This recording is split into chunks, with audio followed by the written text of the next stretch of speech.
Today, I want to talk about typology a little bit, and basically, it's a way of categorizing different content and showing how the content works a in a in looking at different spirits of understanding something, and so you have different typology where you want to understand what is the spirit of it, what about it makes it what it is. And one thing I noticed is with the seed. A seed uh, is agriculture. It's when we talk about seed theology, we talk about a seed that's died. Then and so a seed needs to die to come to life. Um, sometimes, whenever something grows, you have grace to it. Sometimes something grows awkwardly. Sometimes things are recessive. And so when I see different types of things in typology, I see there's recessive, there's awkward, there's grace filled, and there is the struggle.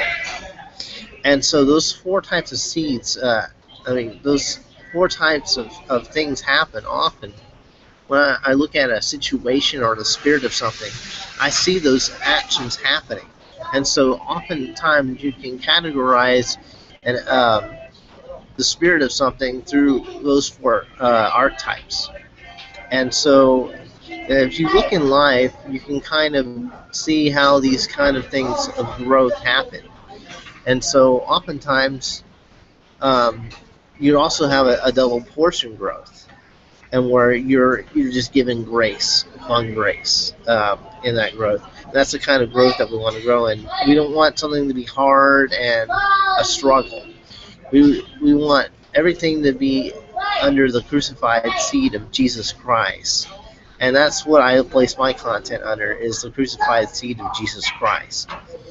I allow that way I can live in his grace.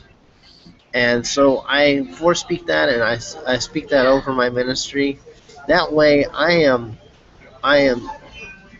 walking in an abundant life. We want abundant life in our seeds. We want abundant life in our finances and in different areas of our life. So that's just something I noticed. It may not make much sense to you, but a typologist may have some type of understanding with it. It's a kind of pattern that you see happens when you deal with a situation, the essence of a situation. And so you'll have something that happens awkwardly. You have something that happens in a struggle, or in a there's some type of dead seed there, um, some type of dying there. Then you have the grace filled double portion, or you have a grace filled portion. And so those kind of archetypes are important in distinguishing spirits. Sometimes you'll see spirits act in certain ways, and sometimes it gives you an an openness to see what a situation could become, or where you could live in grace at. And so when you have a situation, you want to live in grace, and so you want to look at a grace-filled way. And so you're looking towards a grace-filled way, and God will give you a grace-filled way. Sometimes you have a struggle to get there, so sometimes you have to die to your flesh to get there. Um, sometimes you have to look at uh, different different spirits of different things, whether a situation of you're trying to get into a business and you're looking at different avenues and what it takes to get into that business. Well, you may have to start a different business in order to get into that business. And so you may want to look at where what the spirit of that is, and what it takes, what's the sacrifice it takes to get there. What what kind of sacrifice does it take to get there? And so you look at that, and so sometimes we have to uh, die to ourselves, or there has to be a road laid before us before we can get to some place. That'd be an example of a dead seed. Um, Sometimes we have, um, say, we're given an inheritance. Well, then you have grace through finances, through the seed of finances. You have grace, and you can walk in grace through an abundant way. So those are some of the examples. If you have more questions, I don't mind hashing it out with you, talking about it, and we can look into this deeper, and then you can kind of see my mindset about it. It's typology is kind of a hard thing to subscribe. It's kind of hard to look into that and figure that out. But when you see um, common things associated with a particular thing. So when typology, you see common things associated with different things, and those things would be commonly associated with, such as stereotypes. Um,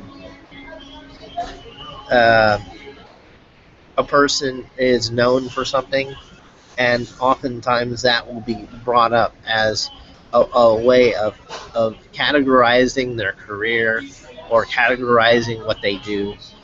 And so that's often a way of typology. Someone has a story and they share that story, and they oftentimes they want to typologize that person as that story. And so if a person's involved in a story, they may typologize them as that. Um, that's a common occurrence. And so if you're trying to get the spirit of the things, trying to understand the spirit of things, look to Jesus, and He'll help you understand what is most popular as far as different types, and and you can read trends and marketing and start to understand typology. All right. Always talk to an agent. Agents know about typology very well. Um, People that do a lot of content, they know about typology, and so uh, that's basically what it is. And God anoint you, God bless you, God keep you wise, God grow you, help you know Him and be a part of Him, and Jesus lift you up and bring you close to His side. So in Jesus' name, Amen.